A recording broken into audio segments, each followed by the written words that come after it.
Buenas noches con todos. Un informe de Human Rights Watch determina que en las protestas de septiembre en Quito hubo abusos físicos, patadas y detenciones arbitrarias. El ministro del Interior no tardó en rechazar y reaccionar. Hola, Diana. ¿Qué tal, Milton, amigos? Muy buenas noches. Ya les damos detalles. Empezamos en el Medio Oriente con la gira del presidente Correa, que inició hoy. Sí, el presidente de la República inició su gira por Medio Oriente y ya está en Qatar para la firma de convenios bilaterales. Hacemos contacto con Fausto Yepes, que sigue de cerca la visita presidencial. Se encuentra en Doha, la capital de Qatar. Hola, Fausto, buenas noches. Gracias. Hola, ¿qué tal, Milton? Amigos, muy buenas noches en Ecuador. Estamos ya en horas de la madrugada acá en Doha, Qatar. Les contamos parte de lo que ha sido esta gira presidencial Qatar, Suiza 2014. El presidente Correa llegó cerca de las 6 de la tarde este martes al aeropuerto internacional de Doha, pero sus actividades oficiales inician en pocas horas más con un conversatorio con los medios de comunicación donde se abordarán varios temas. Sin embargo, en horas previas a su llegada hubo también una delegación en el ámbito académico. Las autoridades de la Ciudad del Conocimiento, Yachay, llegaron hasta esta ciudad para compartir algunas experiencias con otros gestores de parques tecnológicos y centros de desarrollo e innovación del resto del mundo. Aquí parte de las experiencias que compartieron y también algunas observaciones que hicieron respecto de la creación de los parques tecnológicos y el desarrollo de proyectos de innovación. Les tenemos en la siguiente nota, veamos. Inicio de la visita oficial del presidente Rafael Correa a Qatar. Ecuador llega hasta el país más rico del mundo en busca de inversionistas que aporten con su experiencia en el sector que dominan, el petrolero. La agenda incluye una audiencia con el emir bin Hamad Al Thani para este miércoles. Una delegación de avanzada estuvo unos días antes en Doha en el Congreso Mundial de Innovación Tecnológica. El proyecto Yachay se ha sumado a la Asociación Internacional de Parques Tecnológicos y analizan la experiencia de otros países. Se entremezcla la actividad laboral, la actividad profesional, la científica, la lúdica. Este tipo de espacios mixtos están apareciendo cada vez con mayor frecuencia. El representante de esta asociación para Latinoamérica cree que hay un factor cultural que ha retrasado los avances en Latinoamérica. Quizá lo que ocurra en nuestro continente sea que somos muy tardíos, tal vez, del rol que puede sí tener los parques tecnológicos y las áreas de innovación como estrategia de desarrollo nacional. Su director Luis Sanz ve otros problemas que impiden el desarrollo de proyectos de innovación y parques tecnológicos. Él dice que aquí no se viene a saber qué hacer, sino a saber qué no se debe hacer. Le digo una que no funciona casi nunca en ningún lugar del mundo y es la excesiva intervención de los poderes públicos y de los gobiernos. El papel de los gobiernos en estos proyectos es auspiciarlos, fomentarlos, dotar los recursos iniciales. Entonces los políticos no son buenos gestores y cuando se ponen a hacer de gestores de proyectos o de empresas, por lo general, por lo que yo he podido ver, los proyectos se atoran, se detienen y acaban fracasando. Para el gerente de Yachay, Héctor Rodríguez, la presencia del Estado como proveedor de los recursos es ineludible. No cree en la política dentro de un proyecto.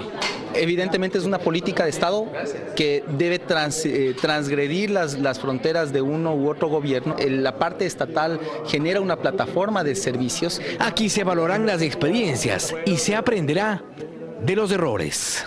En pocas horas más comienza ya la agenda del presidente Correa de este miércoles. El primer evento será el conversatorio con los medios de comunicación. Posteriormente se confirma ya una audiencia con el emir de Qatar. Más tarde habrá la visita a Qatar Foundation, que es una fundación encargada precisamente de financiar y promover proyectos de desarrollo tecnológico, también de desarrollo educativo. Más tarde habrá la visita al Museo de Arte Islámico, que es uno de los más importantes acá en Qatar. Nosotros despedimos de este enlace, no sin antes ofrecerles más información de lo que ocurra en esta gira presidencial. Les dejamos ahora con las imágenes de Qatar en esta madrugada. Imponentes imágenes del centro financiero que ahora está completamente iluminado. Una buena noche a todos nuestros amigos en Ecuador. Buenas noches, Fausto. Estaremos pendientes de tus informes en las emisiones de 24 horas. Y el ministro del Interior reaccionó al informe de la organización Human Rights Watch que establece que hubo excesos de la fuerza pública durante las manifestaciones del 17 y 18 de septiembre. Serraro cuestionó el informe que recomienda al gobierno respetar la protesta social. Ecuador embestida policial durante protestas. Así titula Human Rights Watch a su más reciente informe sobre las protestas ocurridas en Ecuador entre el 17 y 18 de septiembre pasados. La organización indica que miembros de la Policía Nacional emplearon fuerza excesiva para dispersar a los manifestantes. Agrega que hubo detenciones arbitrarias, violentas golpizas, graves abusos físicos, puntapiés y descargas eléctricas. Según José Miguel Vivanco, el director para las Américas de Human Rights Watch, los manifestantes que recurren a la violencia deberían asumir que se les exigirá responder por sus actos, pero en ninguna circunstancia deberían sufrir tormentos mientras permanecen detenidos, ni deberían ser vulnerados sus derechos de debido proceso. La reacción del ministro del Interior, José Serrano, no se hizo esperar. En la cuenta de Twitter del ministerio fueron subidas estas declaraciones. Gobiernos progresistas han sido blanco de informe de Human Rights Watch. ¿Qué hay detrás de esa manipulación? Enviaremos informe y respuesta. Hubiéramos querido ver al señor Vivanco defender los derechos humanos durante gobiernos como el de Febres Cordero. Human Rights Watch recabó información de entrevistas y transcripciones de testimonios orales y concluye recomendando que las autoridades ecuatorianas desarrollen investigaciones exhaustivas e imparciales sobre la supuesta actuación represiva por parte de las fuerzas de seguridad y pide al gobierno dejar de perseguir a abogados y medios de comunicación que informan o denuncian abusos. Ana María Cañizares, 24 horas. Vamos con otro tema. El alcalde de Guayaquil niega que haya existido en el 2003 un complot para asesinarlo, como se asegura en una cita que le hace un excomandante de policía en el caso Las Dolores. También dio a conocer las versiones de otros policías que aseguraron haber sido presionados para incriminarlo. Puntual, escueto. Nebot salió a contar pormenores de su testimonio rendido ante el juez Merino por videoconferencia. Lo primero, dijo que nunca supo de algún intento de atentar en su contra en el año 2003. El supuesto atentado contra mí en agosto o septiembre del año 2003 no tuvo como reacción de mi parte ninguna denuncia, ni a las autoridades judiciales ni a las autoridades policiales. Y ratificó que en caso de haber existido esa intención, eso no habría tenido relación con el operativo dentro de la farmacia. El alcalde hizo además hincapié en que este lunes no se le permitió responder durante su comparecencia a una pregunta por parte de la defensa de varios policías acusados, en donde señalan las versiones de los policías Yepes y Frutos, detenidos, quienes en diciembre del año pasado declararon haber sido visitados en la cárcel por otros policías, que les hicieron una propuesta. Que había ido a verme, dice el policía denunciante, de parte del gobierno de turno, a explicarme que el gobierno del presidente Rafael Correa Delgado necesitaba que uno de nosotros, de los detenidos del caso Fibeca, se decida a dar una versión con firma y rúbrica en la cual se debe acusar directamente al señor Jaime Nebot Sadi, alcalde de la ciudad de Guayaquil, que era él quien había formado un grupo antidelincuencial en complot con el general Jorge Poveda para eliminar delincuentes, que se diga que el señor Nebot había comprado a los jueces en el año 2003 para que absuelvan a los 20 policías del caso Fibeca. Ellos se negaron y denunciaron el hecho en la misma fiscalía en marzo de 2014. Con nombres y datos de los uniformados que se acercaron a los agentes Frutos y Yepes, hoy procesados en este caso. Sí que le dicen en el fondo que si no colaboran y no dicen esto, van a tener 25 años de sentencia. Las denuncias de los dos policías constan en el proceso.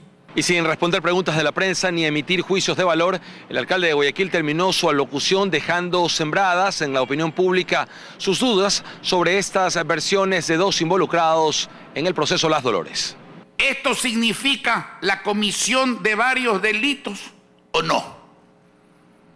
¿Esto significa un gravísimo atentado a los derechos humanos o no? Jorge Rodríguez, 24 horas. Alianza País alista un nuevo proyecto de reformas a la ley de telecomunicaciones para establecer el pago de regalías por uso del espectro radioeléctrico. Esta iniciativa no tiene nada que ver con otra que busca regular las utilidades de las telefónicas.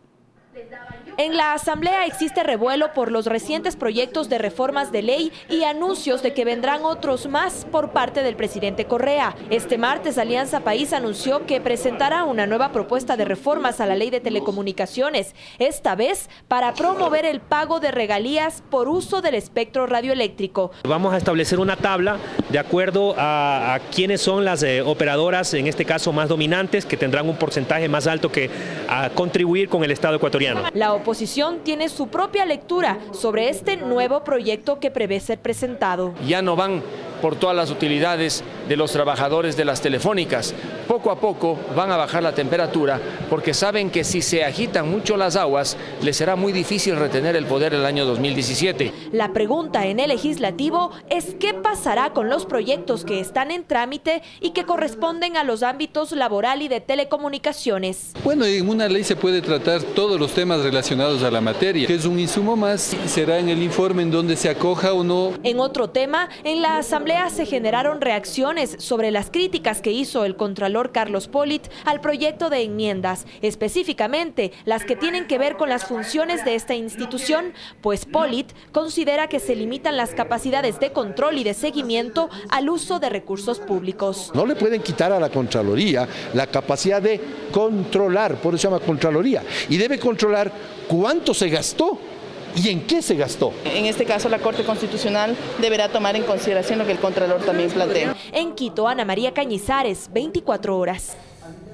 Legisladores de oposición y oficialismo reaccionaron ante los cuestionamientos que hizo en días pasados el Contralor Carlos Polit al proyecto de enmiendas constitucionales que tramita la Corte Constitucional. Polit sostiene que la modificación de dos artículos de la Constitución le quitan a la Contraloría la facultad de evaluar la gestión de las inversiones públicas del país. Calificó además como un retroceso en el control del buen uso de recursos públicos. El Contralor tiene la razón, no puede juzgar un simple número, tiene que saber en qué se gastó. Ese en qué se gastó y cómo se gastó es lo que se denomina gestión. No le pueden quitar a la Contraloría la capacidad de controlar, por eso se llama Contraloría, y debe controlar cuánto se gastó y en qué se gastó. Pero él plantea que también tiene que estar ligado la priorización del gasto ya a lo interno en las instituciones del Ecuador. Creo que es bastante pertinente lo que él está planteando. Sin embargo, el Contralor tiene alguna experiencia también y creo que en este caso la Corte Constitucional deberá tomar en consideración lo que el Contralor también plantea. Las autoridades del Comité de Operaciones Emergentes del Carchi y la Secretaría de Gestión de Riesgos aumentan el nivel de alerta a naranja en las zonas de influencia de los volcanes Chiles y Cerro Negro debido al incremento de la actividad sísmica. Cae la noche y la angustia invade a gran parte de los habitantes de Tufiño, pues temen dormir en sus viviendas debido a los constantes movimientos telúricos de diferente magnitud que se registran. En las casas casi no está nadie, están hechos aunque sea unas casitas de plástico. Sí, más seguro, estamos un poco arropados, hemos sacado un poco de colchones, cobijas.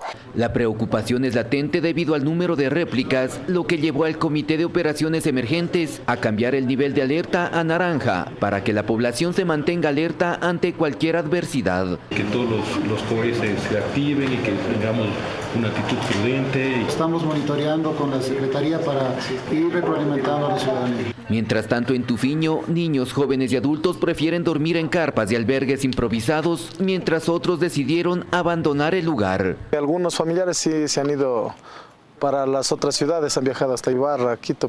Sí, aquí estamos con miedo de ingresar a los hogares. En Tufiño, Jairo Jacome Ortega, 24 horas. El 3 de noviembre, para el regreso de los viajeros del próximo feriado, estará habilitado un carril del tramo de la vía Coyacoto-Guayabamba en la Panamericana Norte de Quito. Sin embargo, en el corto plazo, un tramo de esa vía será reemplazado. Esta enorme nube de polvo que se levanta de la peña es producto del trabajo de gran cantidad de maquinaria pesada que aún remueve tierras y asegura taludes en el tramo de la vía Oyacoto-Guayabamba, cerrado desde el 16 de agosto cuando la segunda réplica del sismo del 12 de agosto generó derrumbes y provocó agrietamientos en la mesa de la carretera. 1.800.000 metros cúbicos de movimiento de tierras, una reconformación de la capa de la estructura del pavimento y reconformación de terracerías, que un poco es parte de la estabilización de los taludes que tenemos que hacer en todo el corredor. Y asegura que los trabajos están dentro del plazo establecido de 2 meses para habilitar al menos un carril, tal como pidió el presidente Correa luego del recorrido que realizó el 1 de septiembre.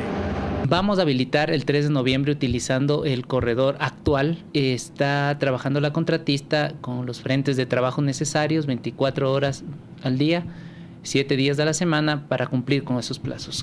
Claro, esa será una habilitación parcial de la vía, mientras los trabajos complementarios continuarán por más de un año.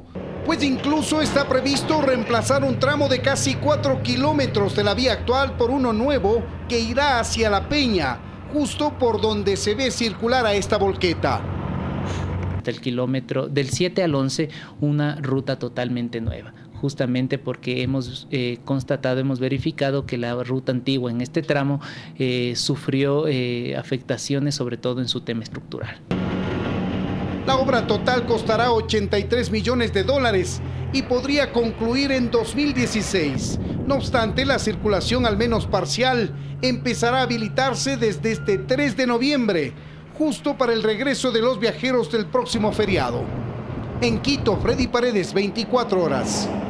El Banco del Estado concede un crédito de más de $3 millones al municipio de General Villamil para que supere la emergencia sanitaria.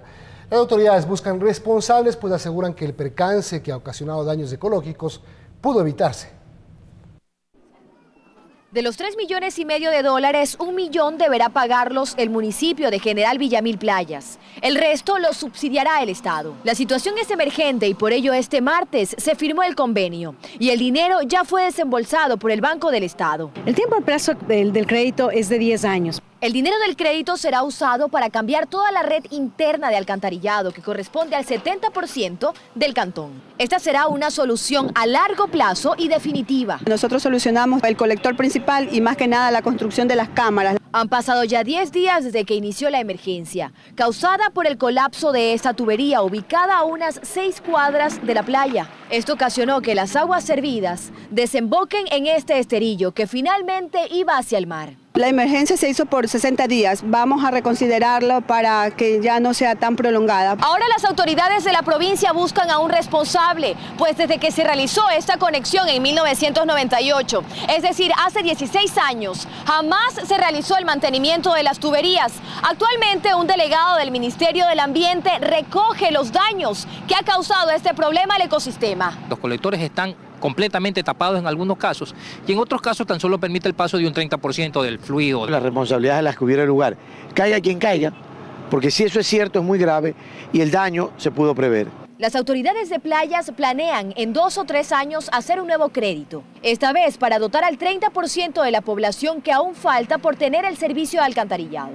Dayana Monroy, 24 horas. Autoridades aduaneras incautaron mercadería que habría ingresado al país en calidad de contrabando. La mercadería llegó en 2 contenedores y está valorada en $1.200.000.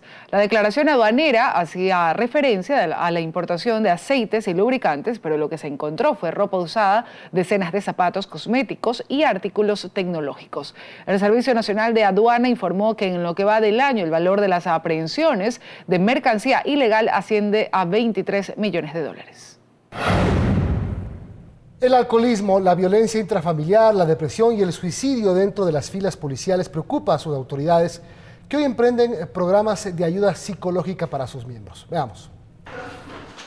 El sargento Basante es muy conocido y querido en la Inspectoría General de la Policía Nacional, en donde ahora se desempeña en el área administrativa, luego de 20 años de luchar contra la delincuencia en las calles de más de 10 provincias del país.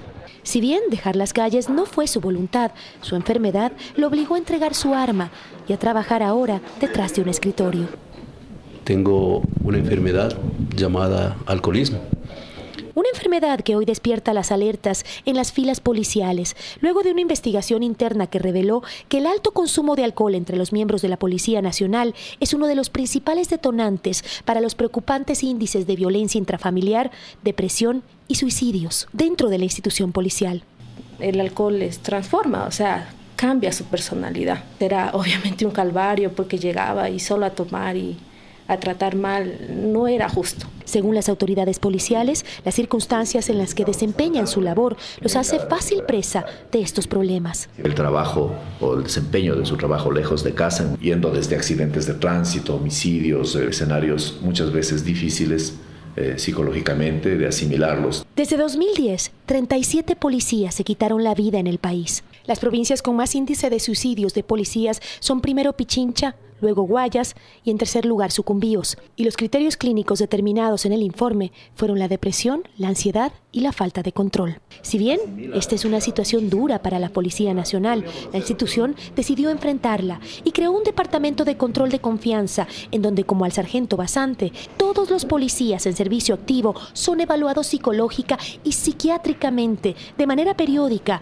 no para sancionarlos, sino para ayudarlos. En caso de nosotros detectar problemáticas en esta índole, pues nosotros a través de la Dirección Nacional de Salud recomendamos las acciones a seguir. En este caso puede ser el retiro del arma, el cambio de actividad a actividades administrativas. A fin de brindar un contingente mentalmente sano que se haga cargo de nuestra seguridad. El proyecto ha dado sorprendentes resultados, como es el caso del sargento Basante, quien cuando lo visitamos en su casa nos recibió con el uniforme, que aunque ya no lo usa, aún lo ama. Y que sigan confiando en su sargento, primero Jaime Basante, que él sí va a demostrar, ya no solo en las calles, sino dentro de su hogar, que la verdadera felicidad está en un mundo sin alcohol, sin drogas. El sargento Basante continúa su tratamiento dentro de la policía por un lapso de 3 años, luego del cual volverá a ser evaluado para determinar si podrá o no regresar a las calles. Gisela Bayona, 24 horas.